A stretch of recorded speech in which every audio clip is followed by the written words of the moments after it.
Hello students, welcome back to next session. In this session, we are going to see mixing of air streams. Obviously, this is the last topic in unit number 4. We are completing unit 4 today and we are going to commence unit 5 in next session. So far, we have seen all these topics. So now we are going to see mixing of air streams. So this is only topic left out in unit number 4. So the adiabatic mixing of air streams, it is nothing but there are two paths here. So this is the airstream 1 and this is the airstream 1, airstream 2. After mixing here, so at point 3 the mixing at this junction, both are mixing and it is forming into the third state, that is M3, H3 and W3. So mass, enthalpy and specific humidity. So all three parameters are considered here for our discussion. And when two quantities of air having different enthalpies and different specific humidities are mixed, the final condition of the air mixture depends upon the mass involved and the enthalpy and specific humidity of each of these substituent constituent masses which enter the mixture. So the process description, if we see, so this is the figure A. Consider two air streams 1 and 2 mixing adiabatically as shown in figure, and m1 equal to mass of air entering at 1 and h1 is enthalpy air entering at 1. W1 is equal to specific humidity of air entering at 1. M2 H2 W2 corresponding values of air entering at point 2, and M3 H3 W3 is corresponding values of the mixer leaving at point 3.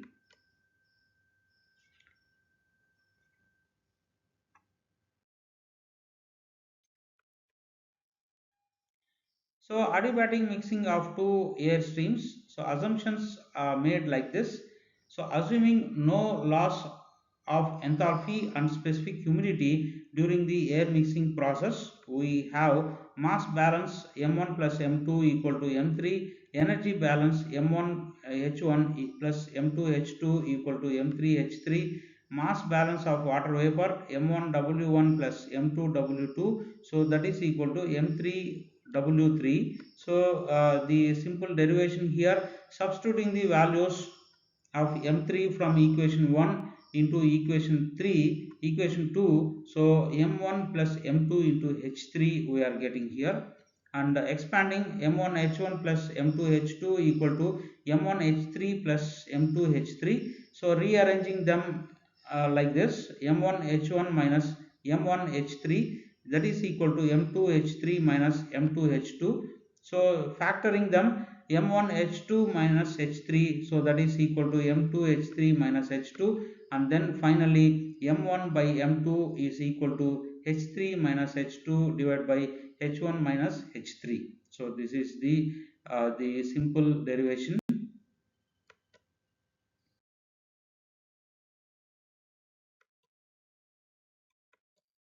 So similarly, substituting the value of M3 from equation 1 into equation 3, we get M1 W1 plus M2 W2 equal to M1 plus M2 into W3. So expanding that, M1 W1 plus M2 W2 equal to M1 W3 plus M2 W3. So rearranging them, M1 W1 plus M1 W3 equal to M2 W3 minus M2 W2. So factoring them, M1 W1 minus W3 equal to M2 W3 minus W2. So we get M1 by M3, M2 equal to W3 minus W2 divided by W1 minus W3. So from both equations, M1 divided by M2 equal to H3 minus H2 divided by H1 minus H3, that is equal to W3 minus W2 divided by W1 minus W3. So cyclometric representation of this system. So the adiabatic mixing process is represented on cyclometric chart as shown in this figure. So now this is the first stream and second stream. After mixing, we are getting this third state, that is 3. So in between, in intermediate state is 3. The final condition of the mixer point 3 lies on the straight line connecting points 1 and 2, and the point 3 divides the line 1 to 2 in the inverse, that is the inverse ratio of mixing masses. And by calculating the value of W3 from equation 6, the point 3 is plotted in the line 1 to 2. So when warm and high humidity air is mixed with cold air, the resulting mixture will be a fog. So this is how fog formation taking place when a warm and humidity air is mixed with cold air. So fog will form, and the final condition point 3 on the psychrometric chart will lie to the left or above the saturation curve. So above saturation curve, which represents the fog region as shown in figure. So above the saturation region, so somewhere here, and this is the figure, and this is the fog region. So 3 is slightly displaced after saturation line, and that the point 3 will be forming here due to fog. The temperature of the fog is that the extended wet bulb line passing through point 3. So fog may also result when steam or a very fine water spray is injected into air is greater quantity than required to saturate the air. Even a lesser quantity of steam, if not mixed properly, may result in fog. So there are many reasons to for fog formation. It is also one of the major reason.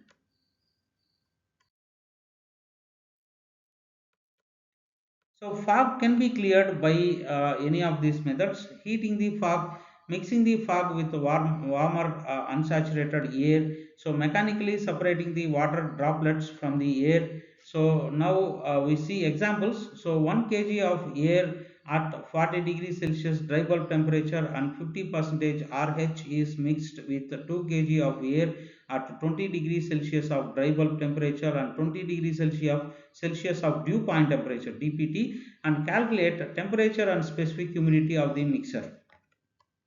So the given data is M1 equal to 1 kg and TA1 equal to 40 degrees Celsius, Pi1 equal to 50 percentage, M2 equal to 2 kg, TA2 is 20 degrees Celsius, TDP dew point temperature is 20 degrees Celsius.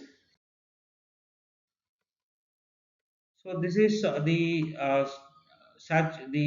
cow psychrometric chart, and now this is T1. That is T1 is 40 and T2 is 20 degrees Celsius, and point 3 is here. We have to find that, and the specific humidity of the mixture W3 equal to specific humidity of the mixer. And step 1, the condition of the first mass of air at 40 degrees Celsius dry bulb temperature and 50 RH is marked on the psychrometric chart at point 1. So first mark the point 1, and then now mark the condition of second mass of air 20 degrees Celsius dry bulb temperature and 20 degrees Celsius dew point temperature at point 2. So this point lies on the saturation curve. So join the point 1 and 2. So in between we have the point 3, and from psychrometric chart we can find these values. Specific humidity of the first mass of air W1 equal to 0.0238 kg of dry air, and specific humidity of the second mass of air W2 equal to 0.0148 kg per kg of dry air.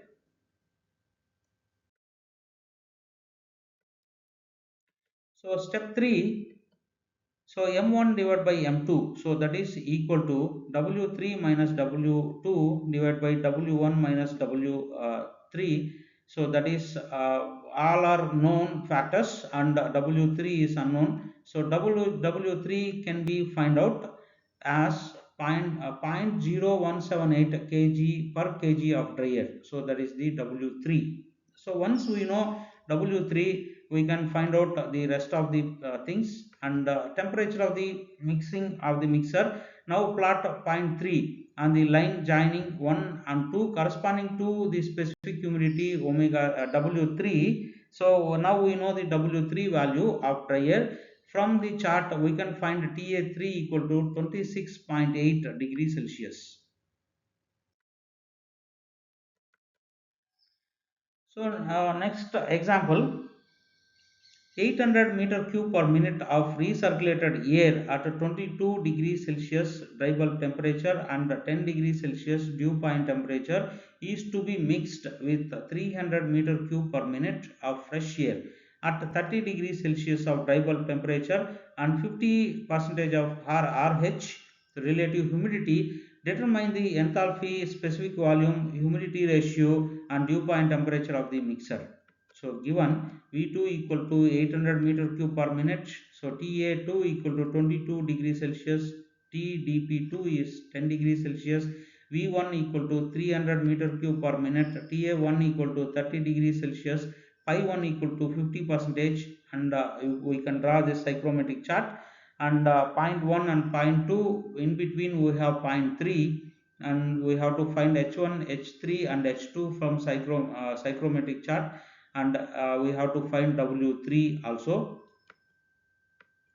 So enthalpy of the mixer H3, enthalpy of the mixer H3 is at point 3. And step 1, the mark the condition of recirculated air at 22 degrees Celsius dBT and 10 degrees Celsius of dew point temperature at point 2 on the psychrometric chart.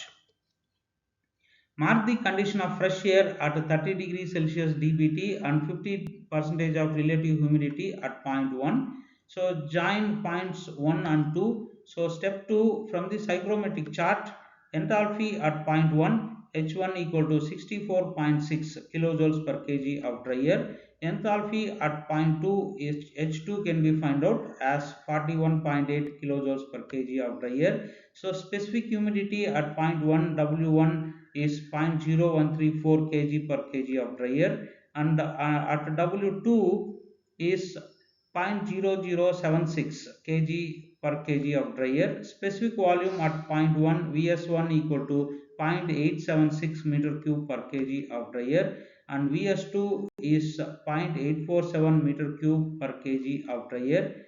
So this can be found out from psychrometric chart itself. And we move to step 3. We know that the mass of fresh air at point 1 equal to V1 divided by Vs1. So that we know V1 and Vs1. By substituting those two values we get 342.5. So mass of recirculated air at point 2, so M2 equal to, we know V2, we know Vs2, and substituting those two values we get M2 as 945.6 kg per minute. And the step 4, M1 divided by M2, that is H3 minus H2 divided by H1 minus H3. So substituting those values, H3 can be found out as, so H3 can be found out here as the 47.86 kilojoules per kg of dry air. So that is H3. So specific volume, humidity ratio and dew point temperatures of the mixer. So at point 3, plot on the line joining points 1 and 3 corresponding to H3. So that is 47.86 kilojoules per kg of dry air. And from psychrometric chart it is V3 can be find out 0.855 meter cube per kg of dry air. And the humidity ratio, that is the specific humidity ratio of mixer at point 3, W3 equal to 0.0092 kg per kg of dry air. So dew point temperature at point 3, dP3 can be found out from the chart. So that is 13 degrees Celsius. So these are the answers for this question. So you have to be familiar with the psychrometric chart and how to use it effectively.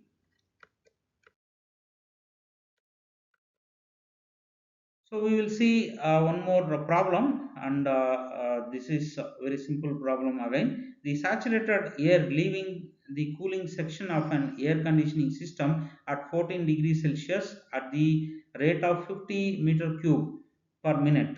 So that is the flow rate is mixed adiabatically with the outside air at 32 degrees Celsius and 60 percentage of RH relative humidity at a rate of 20 meter cube per minute. So now assuming that mixing process occurs at pressure of 1 atmospheric pressure, determine the specific humidity, relative humidity, dry bulb temperature, volume flow rate of the mixer. So these four parameters we have to find here. So you first draw the psychrometric chart. So this is the psychrometric chart 1 to 2, and we have to find by 3. So that is the relative humidity for point 3, and these are all the points we have to find. Specific humidity also we have to find, dry bulb temperature, volume flow rate of the mixer. So at point 3 we have to find Vs3. So given data is Ta2 is 14 degrees Celsius. So V2 is 50 meter cube per minute. Ta1 equal to 32 degrees Celsius. Pi 1 equal to 60 percentage. V1 equal to 20 meter cube per minute, and P equal to 1 atmospheric pressure. So now plotting points on psychrometric chart, the condition of saturated air at dry bulb temperature of 14 degrees Celsius is marked at point 2 on the temperature curve on the psychrometric chart. So mark the condition of outside air at 32 degrees Celsius of dry bulb temperature and 60 percentage relative humidity at point 1. So join points 1 and 2. So data from psychrometric chart, we can find this H1 equal to 78 kilojoules per kg of dry air, and H2 is 39.4 kilojoules per kg of dry air. Vs1 equal to 0.889 meter cube per kg of dry air, and Vs2 equal to 0.826 meter cube per kg of dry air.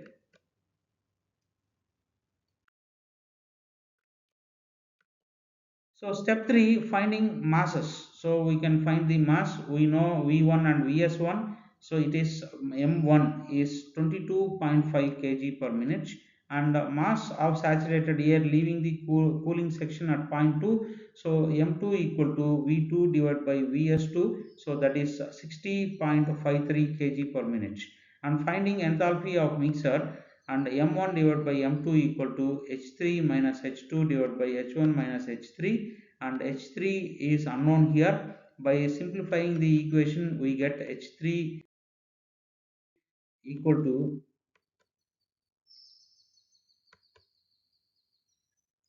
49.86 kilojoules per kg of dry air. So this is h3.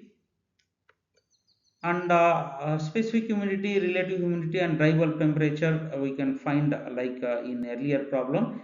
Plot point 3 on the line joining points 1 and 2 corresponding to enthalpy H3 49.86 kilojoules per kg of dry air. So from point 3 on the psychrometric chart, specific humidity of the mixer W3 equal to 0.0122 kg of kg per kg of dry air, and relative humidity pi 3 equal to 90 percentage. Dry bulb temperature of the mixer is Ta3 equal to 19 degrees Celsius, and the last step, volume flow rate of the mixer. So from psychrometric chart, the specific volume at point 3 Vs3, so that can be find out as 0.843 meter cube per kg, and volume flow rate, that is V3 equal to m1 plus m2 into Vs3, and we know all m1 m2 and Vs3. Substituting those values, V3 that is the volume flow rate of the mixer at point 3 is equal to the 70 meter cube per minute.